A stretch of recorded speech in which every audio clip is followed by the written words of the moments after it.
Барлык ветераннарыбызда фатирлы булдымы, социаль паспортлары бармы деген сорау белән башлады әңгәмәне Татарстан Республикасы сугыш һәм хәрби хезмәт ветераннары комитеты рәисе Әхәт Юлашев.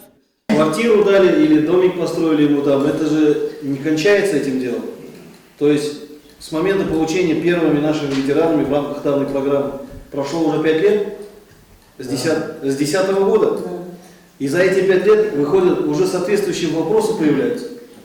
То есть я хочу сказать, вот эти вопросы, они приходят, охотно озвучивают, наши службы с ними постоянно контактируют. Әйтелгәннәрдән канәгать калып, Татарстан Республикасы Иҗтимагый палатасы әгъзасы район һәм шәһәр башлыгы Равил Кузюровка алтын йолдыз бүләк итте.